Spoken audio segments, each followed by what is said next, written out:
Uh-huh. You know what I'm giving you right now, Roger Federer? The side eye. Yeah, it's a little bit of a slang thing here. I think in the U.S. giving you the side eye because you know that match you just played right now. I'm sorry, maybe somebody else is gonna let you off the hook, but again, as a fan, as being committed to my promise to myself, and also just my general interest in, my fandom toward you. It's like, I can't let you off the hook for that. Of course, you can always turn this video off or whatever, but, I wouldn't be being true to myself if I just let this situation slide by today. Like, what was going on in that match, my friends? And you know that I have so much love for you. But it keeps it real, right now. Not even gonna keep it real, but it keeps it real. We're just gonna keeps it real right now and just say what was happening. Yeah, so it's interesting. I'm really glad you pulled through that match, Roger. I was really like, almost kind of like, oh, all right, you know what? If Roger Federer goes home, this is okay because you know what? You've got other matches to look forward to get ready for and stuff like that. Like really, that's how it was like getting for me. I was like, okay, I'm gonna do a video focusing on that. But I'm really glad you made it through. And I think today was today a big wake up call? Is Falla really a better player than you? Obviously not, because you weren't even playing at your best, Roger. Obviously. And it's not to sit here and attack you. Maybe it's just coming from a really good place of expectation that I just expect so much higher from you because I know that you are just ridiculously capable of so much more than what was going on today. So I don't want this to seem like I'm like attacking you or anything like that. But this is the Olympics and it is the sudden death with the 3 sets, it seems, the best of 3 or 2. I don't know how you want to phrase it or whatever, but yeah. Oh yeah, best of 3. I'm sorry. So number one, you have people like Faya. You have people like who are representing their country who may not do as well in the sport on a normal month to month basis or whatever, tournament to tournament basis, and the Olympics is really something for them, and that's something to really tap into and go to. People are going to be playing with a certain level of urgency. Like they're actually representing, some of these people feel their countries are small and they're really representing their lineage, their heritage on a really wide, global platform, as I use that that terminology a lot. And they're really going to be looking to show themselves up very well against the number one player in the world. So you've got to, my friend, and I say this, I love you. You know what I mean? Like, seriously, I care about you as a fan. The whole spiel with me. So I'm always going to sit here and I'm going to tell you the truth the best that I can. And I'm just going to always kind of fight for the Federer interest as a fan.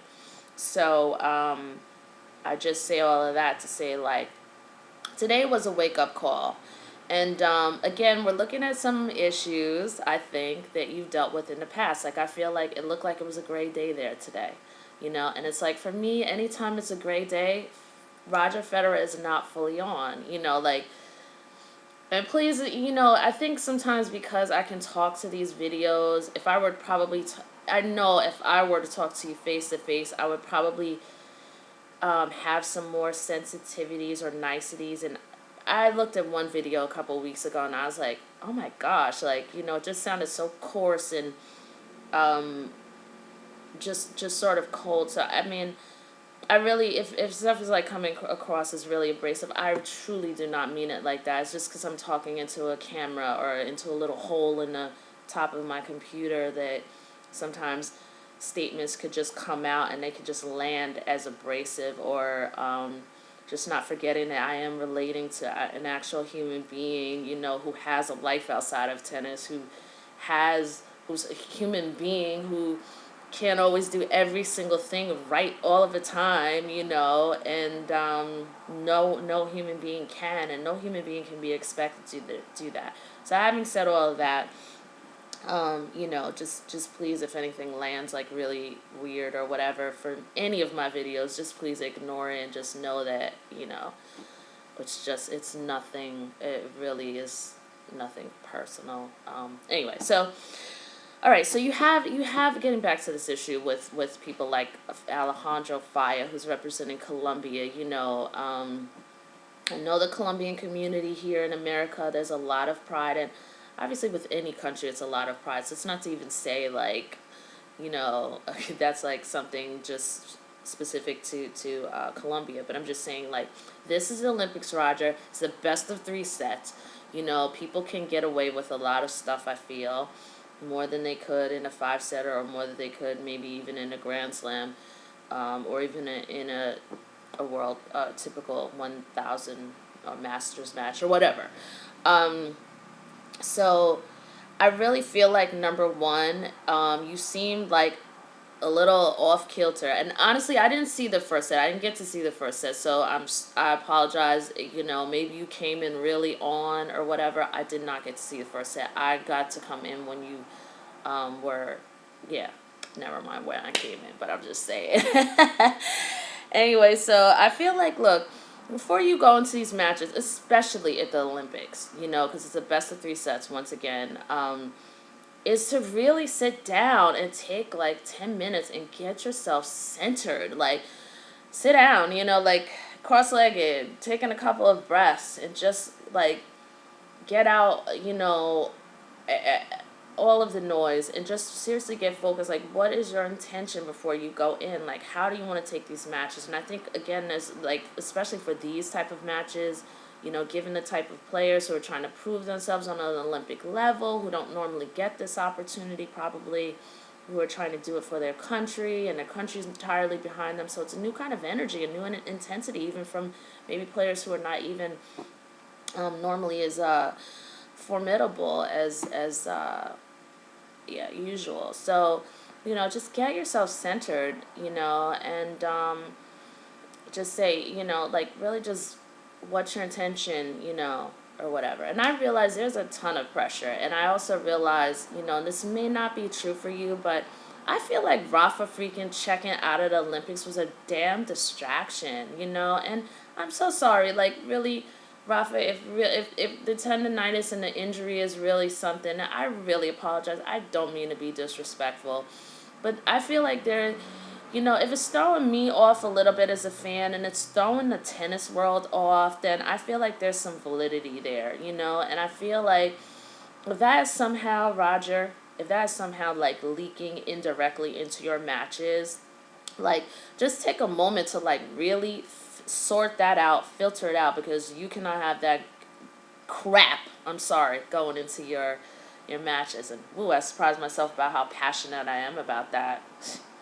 I don't know, but yeah, so it's just kind of like, all right, you know, now there is pressure. There's pressure for Roger Federer to get a gold medal. There's noise about, you know, Djokovic,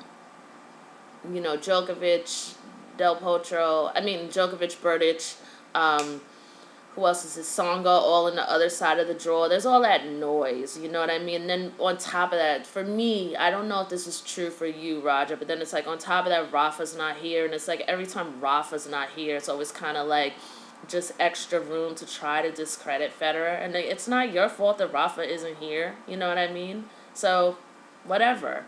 And on top of that, I know you would freaking beat Rafa, you know what I mean? You are at the point right now, you are a talented player. You're much better than him. You can beat him. You know what I mean? You just got to really stay on mentally. And that is what I did not see today. And I really and truly don't mean to sound harsh, but I'm just like trying to press this reality. Like, you can't like come in these matches like sleeping at the wheel. And I'm not saying that you're not working hard, Roger. I'm not saying that you did a terrible job. All I'm saying is that it just costs a little more than what's been going on with you. And you're already working hard, and you already live and breathe tennis. I'm really not trying to say that. All I'm saying is that just please recognize, you know, seriously, that the cost of this is more than, you know, what's been going on with you right now. So, I think you deal with a lot of players also who try to capitalize on the fact that, you know, I really feel a lot of players generate a lot of power. And it's not that you don't generate power, but I just feel like a lot of these guys are bigger.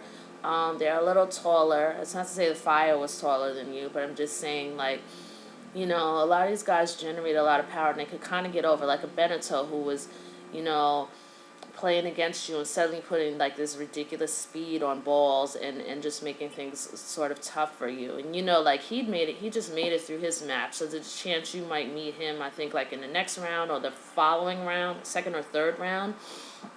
And so it's like, look, you know, if you look at Wimbledon, of course, like the way that Wimbledon went against Beneteau, he's feeling really good if he's going against you. So you've really got to know, like, it's going to cost like a little bit more, Roger, than just regular practicing in your normal routine. Like, you really have to sit down and figure out how to disable this guy, you know, and you can do it. You are the best, and you really deserve this. You know what I mean? Like, seriously, you deserve this. You know, these guys, if they were great, they'd be consistent, and they're not. You know, like, you're very consistent.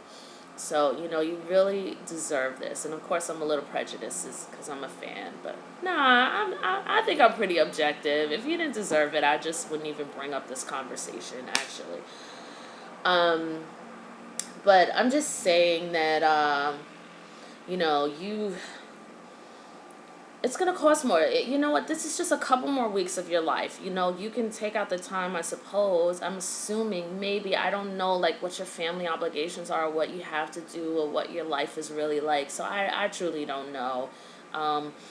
But I think some more analysis, like, look at the Beneteau match. See what was going on. Don't take one thing for granted. Like, if there were a couple of errors, if Beneteau made some things work against you, like I just said in a video I posted some hours back, you know, don't take those things for granted. Like, this is the Olympics. You could be out in a flash, you know, like those 2 sets, like, you could just be out in a flash, you know, with the player who's not necessarily more talented than you, but just a little more power, you know, like, just generating a little more power. And also be aware, too, like, of where you need to, like, generate a little bit more power sometimes, just to make things truly work for yourself, in the interest of yourself, and doing yourself a favor, and making sure that things aren't wasted. You know, your effort isn't wasted. Because there was one shot, like with Falla, where I can't even really explain the shot, but I just remember thinking, wow, you know, Falla's like creeping up to the net, and there was a chance where you could have put some more speed on a ball. But you know what? I'm not the one out there, too, at the same time. So I really want to leave room to let you know that I'm not trying to crucify you here or anything like that.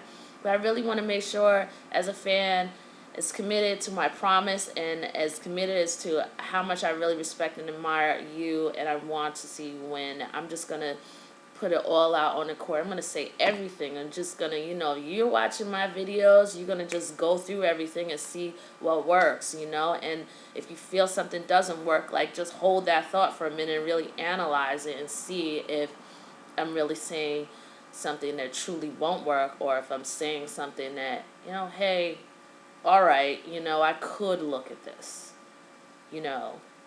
It's not the biggest deal, but, you know, it's a difference. Like, you know, the points, you know, doing everything to really close the gaps, like, really micro. I think the call for, you know, really being micro sort of, you know, retentive a little bit will be necessary, because you know, and I know other guys are looking at this match today with Fire, and like, oh, okay, you know, these guys who just normally, you know, again, no guys who are trying to just represent their country and, you know, bring some extra Olympic pride to their country by gaining some points, or maybe knocking out the #1 person in the world, or the person considered the greatest of all time in tennis. So just remember those things too. Like, it's not to say that you have time to sit here and really think about every single movement in your tennis game, and also think about what every other player, what their motivation is and stuff like that. But just using that as fuel if you don't feel any other motivation, like to know that the cost is high here. It's going to cost more than just practicing, you know, and it's not, once again, it's not to like talk down to you or anything like that, but just seeing that performance today, like I wouldn't be, I might as well, again, not sit here and make videos if I'm not going to keep it real, sit here and keep it real with you. You know what I'm saying? Like playing like that, Roger, you know, especially with these guys with a lot of power who don't have to necessarily be as talented as you. They could just be good enough with power and get over in a couple of sets. You know that. So it's going to take, I feel like, a little more tactical sets, a little more purpose of relaxing yourself before a match, you know. And by the way, I'm so busy, like I feel like I'm so busy in this video with a lot of criticism, but I really hope that this is coming forth as critique and just, you know, that's it, and not criticism. But I really feel like, you know, once you lost that second set, like things were a little shaky, but I feel no one can ever blame you. Like, you know, I just commend you for really holding on. And then the tide, I think you kind of felt, you saw like the tide was changing, and then it was like the third set, and you broke Falla, and you could kind of see through the TV, like there was a sense of quiet relief through you, and I was relieved. All the fans were relieved. The whole, you know, Roger Federerdom, we were all relieved. But you know, it's very natural as a human being, so I'm not criticizing you for that in any form. Don't confuse that, please. But just saying that, yeah, you know, I could see that, and you know, kudos to you for really pulling through something like that, because that could have broken anybody down mentally. Like being at match point, then losing a set, you know, like anybody could have just cracked and lost the match, but you stood in there, and I want you to know that I recognize that, and I'm so proud of you as a fan. Yeah, I could sit here and make these videos and go, Federer, yeah, Roger Federer, you know, you need, you know, this is going to call for more. You know, you've got people like Benito, you've got other guys who are those, I don't know, you know,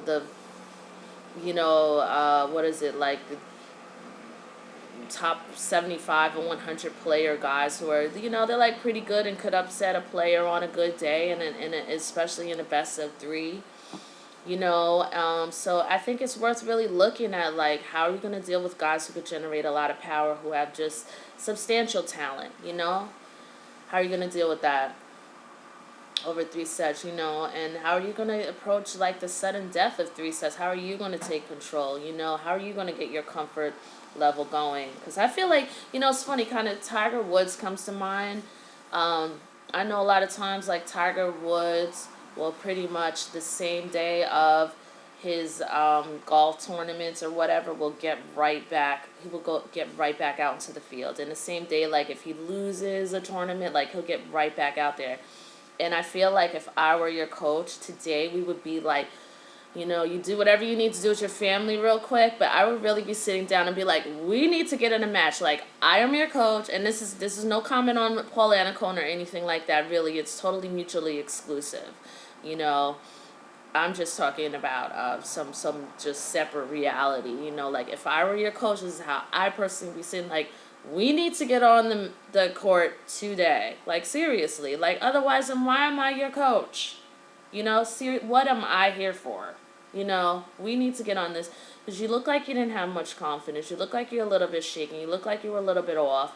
So that's why I'm saying, just get yourself centered. You know what? You just won at Wimbledon. This is your terrain. This is your domain. You know, and just really reconnect with that reality, Roger. You know what I mean? And I saw it actually, as a sidebar, I saw a great quote by you today, which I freaking loved. It was something along the lines of, somebody had tweeted it, and it was something along the lines of, it's not enough to just believe that you could beat me, you know. I was like, I freaking love it. In your face, Roger Federer. You go, boy. So, yeah, you get the you go, boy title. That's always really good. That's like when you really rocked it out. And I love it that you were like, hey, it's just not enough. It's just not enough for you to believe that you could beat me. You actually have to do it. So I'm really loving where your mental frame of mind is, and hearing that quote. Like, that was a kick-ass quote. And as a fan, like, I'm totally feeling that. That's what I'm talking about. Like, that fire. Like, what? So just I really hate to use this term, but bring it, you know. And know, like, look, you got these guys, Beneto's, like, hanging out on your side of the draw.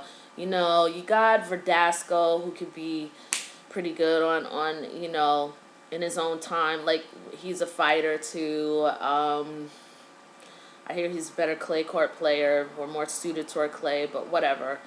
But people are out to represent their country now, and bring their country to world's attention. So remember that fire, and it's best to not underestimate anything if you want this goal, because it could be the difference between gold and silver. Like, just taking these little things into mind, and really also remembering, like, you can go into the video that I just made, talking about certain points, like your approach to net. If you're going to come to net, there's like another approach that you made to the net today, where it was like, came to net, you hit a shot that Falla was able to get his hands on, and he created a passing shot. And now, no, you can't guarantee that every single time you come to the net that you're going to be able to put the ball away. But I'm just saying, like, when the stakes are high like this, and you have people who are even, again, trying to represent their country, and it could be a small country, so there'd be a lot of pride and a lot of, there's a lot of fuel to really be that person to bring that country, a gold medal to that person's country or whatever. Just remember, like, you can't afford, like, it's not saying you're sleeping at the wheel, but you can't afford to leave any door open. Like, if you're coming to net, you've got to put that ball away. And it's not to say that a mistake can't happen, but just really have it in your mind at the effort, like, I'm going to get this ball, I'm going to put it away or whatever, and that's it. And the other player can't get his hands on it. And, I feel sometimes with you, too, it's kind of like nervousness sets in the middle of a play. Like, when you do, like, a huge miss hit, I think it's, like, nervousness, like the ball is all of a sudden coming. And I just feel like this is probably something that would happen to me, too. Like, you've got a lot at stake in your own legacy constantly. You're dealing with a lot of pressure constantly. And this Rafa thing dropping out, that doesn't help the situation as far as I'm concerned. Maybe for you it doesn't affect you, but as far as I'm concerned, I think it's always an effect. I think personally, like, a ball flying toward me at the last minute, sometimes you get like, oh my gosh, where am I going to go? And the player's right there. Oh, let me hit it over here. And then it just gets like a miss hit. And it may be worth it to just kind of sit down for 5 minutes, and just look at those shots that you made a miss hit at, and just have an answer. Like, okay,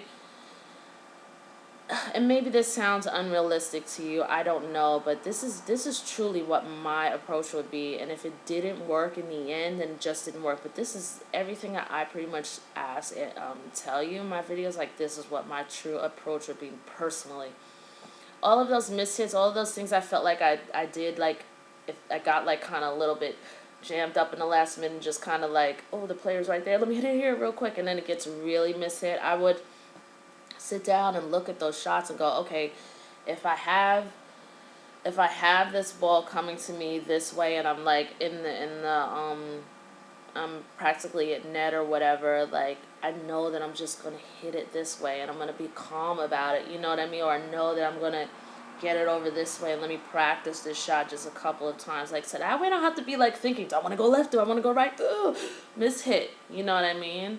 And I don't know how that lands for you, like how that, it might sound really stupid for you, but that's something that I would truly do for the shots that I got jammed up for. And it's kind of makes it easy, I think, for you, because I think that you make errors and you're like, I know how to handle that, I know I just made an error. But I think it's kind of good to, like, just get that into more on autopilot a little bit than just having it into your mind and allowing for an error. Like, you know, if the balls comes flying at you and you could just hit it, the player's standing like right there and you could still just get it kind of like right over into the corner or whatever, and not having to like deal with your mind going, ooh, you know, that 1 second that just kind of messes up everything, gets the overhit. Like, if you can have all of that like a little bit mapped out, the next time it comes, it's just kind of like you don't have to go, ooh, you could just go like that. You know what I mean? And yeah, I just kind of lost a little bit of my train of thought, but I mean, that really is how I would truly approach something. So I don't know how that lands for you. I don't know if that works for you or if it sounds stupid, but that's what I would do. And I think for me personally, it would make all of the difference. Like, because I don't have to think in the moment. Like, I know, you know, I feel confident in the shot and it's going to work. And desperate times call for desperate measures. You know, there's not much room. It's not a real, of course, margin for error. And this is best of 3 sets. And also just dealing with a lot of guys who can generate a lot of power and also try to blow you off the court. And then it's like, you know, you hit these return shots or whatever that, you know, at times, you know, on the TV, like, just looking at them, you see that a lot of times, like, they have speed on them. It's not that you're not a good player, but there are other players who generate a lot more pace. And when I say that, I'm not, I don't want that to, like, land in some weird way. I'm just talking in what it is, what it looks like, or whatever. It's not like putting a comment on you saying, "Oh my gosh," you know. That's not that at all. But when people are able to, you know, when you're hitting back these balls and they're traveling at a lesser speed, it just gives people time to like step into the court. You know what I mean? Like, come into the court. You know, and it's like Murray ran that on you a couple of times and stuff like that. And I think I saw on YouTube, actually, I have to give a little credit here. I saw someone put together like a nice little organized video on how Murray should beat you actually at Wimbledon. Yeah, I just saw that a couple of days ago. I came across that video for the first time. So it's interesting, again, which brings me back to know that my original theory of Roger Federer, you beating yourself, like sitting down and saying, what would it take to beat Roger Federer in 3 sets, you know, is really a good idea. Because then I saw that video, and that one person started talking about going to Roger Federer's backhand. I think he was saying, like, the backhand generates just a little bit less speed at times, and then that gives you a chance to really step into the court and put away a winner or something like that. So it's not to say a negative thing, it's just data. And this data is really good because these are the way people are going to be taking advantage of you. And in a world where a lot of guys are generating a lot more power, whereas you have a lot of talent and you do have power, but a lot of these guys, again, are like bigger. For me, they're like, a lot of these guys are like 6'2", 6'3", you know, and up. And yeah, they generate a lot of pace or whatever. And yeah, so it's good to really just look at those things as data and not as a comment on your game, because these people are just have substantial talent, and it's not to write them off or anything like that, whereas you are truly, ridiculously, and completely just gifted, you know, or I can't say it's gifted, but, you know, you work very hard to be where you are. So, you know, you're very, very talented, and there's a difference. But with people generating a little more speed and power on their shots, it allows them to get over at times when they really shouldn't be. And that's another conversation that I wanted to bring up. Like, I know you don't seemingly want to change your racket or whatever, but I'm just wondering, you know, like, would you ever like really consider that? Like, really sit down and sort of get past the thing of tradition and whatever your personal reasons. And you may have very good reasons, and I'm sure you do have very good reasons as to why you won't change your racket, but it'd be very interesting. And I feel like, you know, personally, if there aren't any real, true solid reasons other than tradition that you won't change your racket, that might be something that you really truly just want to experiment with. And because I think it would do you a really good favor. As you go on more into your career, I think it's a little less strain, as far as like really having to like really hit a ball hard, really kind of serve extra hard. If you have something that's just assisting you, like the way Rafa does a little bit, and it's, I really wanted to save that for another video, but I just could kind of throw that out there and see how you'd like to play with that, other than just like step out. If it's just tradition that's kind of holding you back, like sort of step outside of what your beliefs are and commitment and what your commitments are to tradition. And I say that respectfully. Like, if it's something you truly don't believe in doing, then obviously, I know you're not going to do it, and I advise you not to. Like, if it's really something that's just truly like, hey, this is just not me. I play with this racket and that's it. But if this is something that you could really look at and go, will I be my best friend by taking a look at this, and let me try to experiment, and that type of thing, and let me just see, and I understand that, with tennis, there's a lot of training that's involved and many years involved and things like that, and you get used to probably a certain grip, I suppose, and a certain style of the tennis racket, and maybe you also feel like, listen, it took me a lot of years of real practice and commitment to get somewhere with this tennis racket that I use. So don't tell me to change my racket. So I'm just saying, like, I'm just saying, like, respectfully, like, maybe that's something that you really want to kind of just challenge yourself to just move out of your comfort zone just a little bit, to explore and see if that's something. Because as you go on, I feel like into your career, and you're playing guys who are just younger, who are just coming into the game and stuff like that. You're playing a lot of guys who are having powerful serves and who generate a lot of power. Like, hey, listen, if you have a racket that's gonna, be a little more conducive to generating a lot more power yourself, like, that's just doing you a huge favor. I don't feel like it's cheating or anything. Like, everyone's doing that, and why not? It's like when you drive a car, if you're a race car driver, you're not gonna drive a car with a V6 engine or whatever. You're gonna drive a car with the best engine, with the best power, who's gonna get you like the best speed. If you're a violin player, you're not gonna play with a $2 violin. You're gonna get the top of the line violin that was crafted and manufactured to generate the purest sound, the purest form of sound, and your talent is going to merge with that.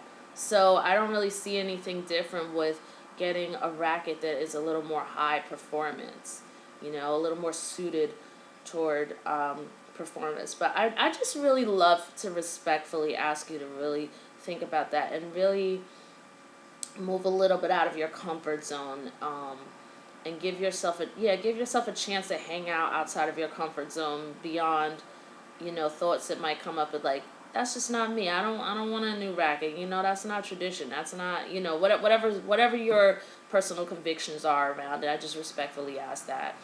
So I love it how I could just really talk about this. And frankly, I wish Roger Federer, to be quite honest, I wish he would just like call me up and hire me so I could just do this full time and really like not half-ass these videos. And like, really, if I were working for you, I would have everything organized, because I would be able to have the time to do it. And I love doing this, and it's so easy. Yeah, so anyway, whatever. Hire me, Roger Federer. Anyway, and I'd love to be part of Team Federer. It'd be really, really fun. And challenging, and just to get to know a lot more about tennis, just being associated with Team Federer would be so fun. But hell, I gotta put it out there. I've gotta put it out there, so I guess it's out there. But anyway, yeah, so just please think about this. Like, get yourself centered. It's my hunch that I really feel like, this Rafa exit once again, is like reverberating, and rightly so, just kind of, I would really think that kind of throws you off, and I apologize if that's really not the truth of it, but it's like it brings on a new level of pressure, and it brings on a new level of criticism every time Rafa's like not there, and that's why I can't wait for you guys to like just start meeting so you could just start beating him, you know what I mean? That's gonna probably be like my next couple of videos, like really talking about, you know getting your just getting your just due back, and just kind of quieting out the tennis world, and it's not to say that you really have anything to prove, but just closing that loophole of just people who can conveniently have the throwaway of always just throwing Rafa up in a conversation. And it's not to discredit Rafa as a great player in his own right. I'm not saying all of that, but I'm really Federer focused. So, you know, that's another thing. So just coming back to this, I'm sorry, like just really centering and focusing before your match. Your matches in the Olympics, knowing again, like this best of 3 sets is sudden death. Like I can't imagine that my saying that isn't anything that you don't already know. But the way you came out today, Roger, the way you were playing, like that is just not gonna cut it, my love. And I mean it like all due respect for Mirka, don't get mad at me, please. I don't mean it like that. And I'm just saying, my good friend Roger Federer, I'm only saying this because I love you as a fan. Like, that's not going to cut it. You got to come in there, like, really focus. Whatever the heck was going on with you today, like something mental again, it's all good. These things happen. I really don't want to say because I'm pointing this out, like, oh my God, you were bad, you were terrible, la, la, la, la, la. No. I'm just saying, like, I'm just here to remind you, just a gentle reminder, even though it doesn't seem so gentle, that, pull it back mentally, like tighten it up, and because you can do this. You can totally do this. This gold is really yours with the right game plan. But you're gonna have to stay really, really awake the whole way. And I'm not saying you're sleeping at the wheel, being lazy, or anything like that. I'm really not saying that. All I'm just saying is that it costs more. It's costing more than just practicing every day. I think it's gonna cost more, like having a little more strategy, understanding that these guys are desperate, wanting to represent their country, understanding that they can just power you off the court sometimes, and it's just been seen that way, through what certain players could do, Beneteau and other players here and there who could give you trouble by just like, just really putting a lot of power on their shots, with just substantial talent and precision. So I feel like I'm like repeating stuff over and over again. So I'm gonna go. Good luck with everything. Seriously, sit down, focus. I kind of really feel like, what, I know I haven't damn near played a tennis match, really much of a tennis match in my life, and I'm like advising you. I really believe in my analytical skills, though. Like I feel like I can apply my analytical skills to almost anything and have really great results. But I feel like you kind of need to be out on the court today. And if you're not out on the court today, then tomorrow, and just really getting comfortable, because you didn't look like comfortable with your shots. You didn't look like at one point too that you were playing safe, but I didn't blame you for like playing a little safe, just to give yourself some room to just work out your nerves. So I really respect you for really pulling through the shakiness of that. I really commend you for that. I want you to know I commend you for really, pulling through the shakiness of that, because anyone could have just really completely let the entire match go because they actually lost the set at match point, or whatever happened at this point. So I really commend you for just like hanging in there, really, really do. But you know what? You're not as mentally tough as you were in Wimbledon, I feel. That's just my opinion. That's all. So I'm just saying, like, time to snap back into that. You know what I mean? Whatever it takes, whatever jitters and nerves or whatever you're having, whatever press might be in your mind, whatever extra reverberation possibly with Rafa leaving or whatever, and just sort through that, and then just come back, bring yourself back into the moment again, just come back to basics, Roger Federer, back in the moment, back point to point, point by point for now, and then, look, Beneteau's like hanging out about in and you're a part of the draw, like I'll be doing some real head work on what you need to do in order to get rid of him in 3 sets, you know? 'Cause he did play a really good match at Wimbledon. He was a pain inside, seriously. So I'll be really looking at that with my team Federer. Like, got to get past him. You got to disable him. You got to figure out how to disable him. And not just play him. You got to figure out how to disable him. You got to figure out how to stop him. You got to figure out how to stifle his plays. That's what's going to get you past and on. So, again, I can sit here and talk forever and ever, so I'm just going to go. But, you know, good luck. Maybe I'll make another video if I have a time. I'll probably make another video. But good luck. You know, keep up the good fight again. And I know you can do it, but, you know, you just got to be on. Like, thank goodness that Falla situation, that was like an alarm clock. Like, it just cost a little bit more than what was going on today. That's all. And you could totally do it. You know, like, the gold medal is there for you if you want it. It's just all about how you're going to commit to getting it, you know. Maybe a little more strategy, maybe a little more research is involved. Seriously, you know, you're looking at a tennis world that saw you playing against Falla today. You're looking at a tennis world kind of knows that I feel anytime it's gray out, it really affects your performance, and I feel like that's something too that you need to work through as well. Like, if it's cold or if it's gray, it's kind of like, I know I get down, I know I get a little bit alienated, you know, like, when it's gray out, this is my personal impression. If you're not feeling that way, you know, pardon me, but this is the way I feel like for many years. Like, when it's gray or when it's cold, Roger Federer is like, you're just not there 100%, you know? So you got to figure out a way how to really reconnect, and engage and like be locked in. All right, so here we go, 41 minutes. Talk to you later. Good luck. Bye.